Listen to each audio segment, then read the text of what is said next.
welcome back to A Lazy Girl's Guide to Survival.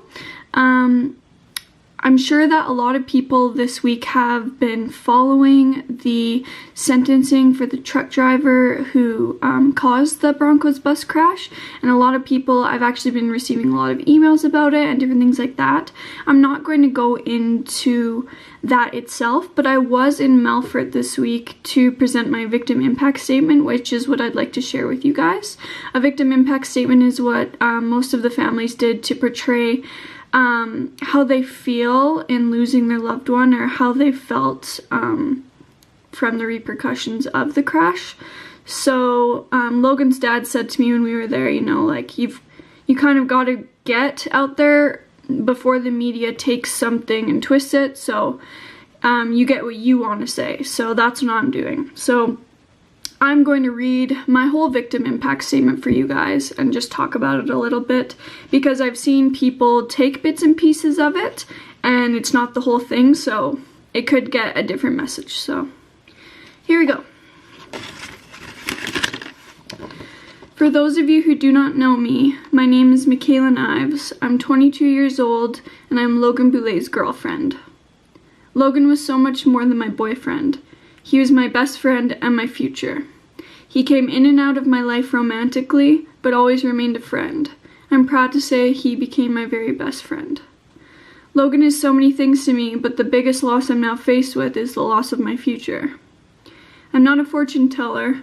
If I could have seen the future, I would have stopped the crash, and I cannot predict what the future would have held for Logan and I, but up until the day he died, we had plans to spend our immediate and long-term futures together.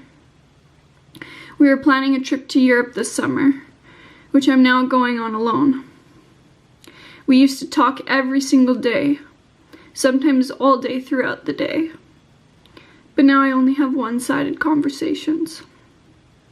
I truly believed he was going to become my roommate, my fiance, my husband, a father to my children, and my life partner. Now I have to attend our friends' weddings dayless, constantly reminded that I will never walk down the aisle to be greeted with his beautiful smile.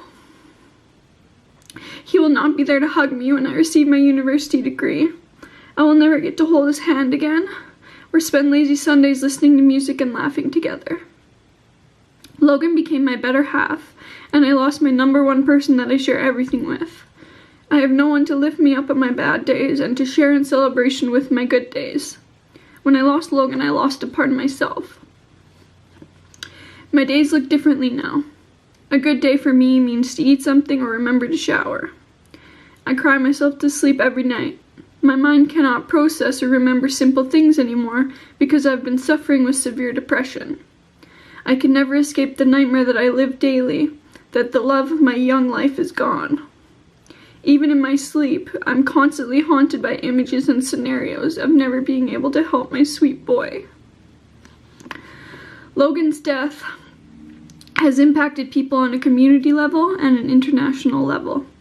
If he was able to impact thousands of people in his death, I can only imagine the impact he would have had on the world in his life. But Logan's death has really shaken our friend group. I never thought that I would have to prepare my friends to see a dead body, let alone Logan's. Many of my friends haven't had to deal with grief or loss, and it's changed the dynamic of our group. I used to be a regular member, and now I feel I've been pushed away because they don't know how to treat me. Oftentimes, I'm not seen as my own person anymore, but rather the girl with the dead boyfriend. I take medication to combat my depression and sleeping pills because I can't sleep without them. My mind can't slow down and I'm constantly stressed. One of my biggest worries is that I don't know how he's doing wherever he is. I'm not there to hold his hand and help him through this, because we lost him, but he lost all of us.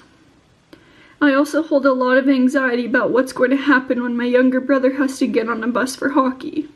I'm scared he won't come home. I'm a social work student, and the biggest piece of knowledge I've gained from working with all walks of life is that I don't believe there are bad people in the world, but rather good people who do bad things. I don't know you personally, Mr. Sadu, so I cannot comment on your character, but I truly believe in my heart that you did not wake up the morning of April 6th with the intent to hurt so many people and to take such precious lives away. But this crash was preventable, which is what makes it such a tragedy. I read somewhere that grief is just love with no place to go. With that being said, my heart is filled with so much love that I have no more room to be angry with you. But at this time, I cannot come to forgive you. There is a massive hole in my heart that I am told will get smaller over time, but will never fully heal. Forgiveness is an important part of the grief process, and I truly hope that the day I accept that Logan is never coming back is the day that I will be in a place to forgive you. I truly wish you luck on your own healing journey.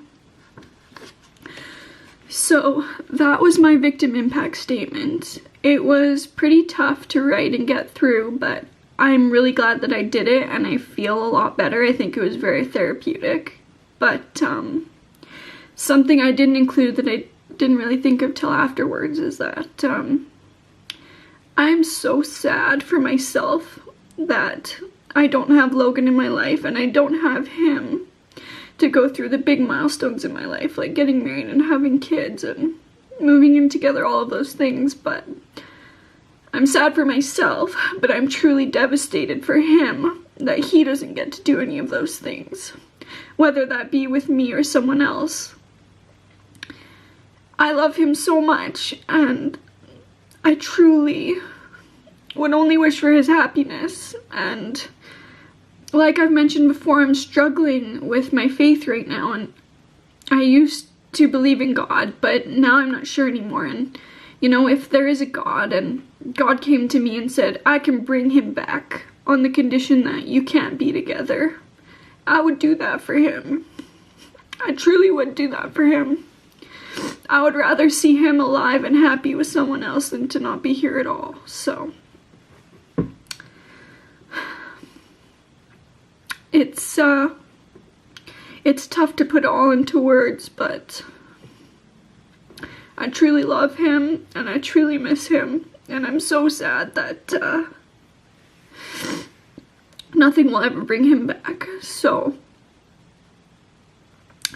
I really do believe that Mr. Sadu felt remorse and heard my words, and I'm happy that I was able to go and say them. So I really appreciate that, and I also wanted every one of you to hear my whole statement and not just bits and pieces, to hear about different things. And I don't talk about it a lot, but I do struggle with depression, and I've really been struggling since Logan died, and I do take medication, and there really is nothing wrong with that. And the day I'm recording this actually is Bellette's talk day, so I was lucky enough to have a partner like Logan who supported and helped me through some mental illness. And I think if we can all be there for each other and like accept each other's illnesses, then we really can make the world a better place. So that's it for this video. Wasn't the happiest video, and it's shorter than most of mine, but it's been a long week for me, but I still want to keep you guys in the loop. So thank you so much for watching, and head to my website to see my written posts this week. Thanks guys, and I'll see you next week.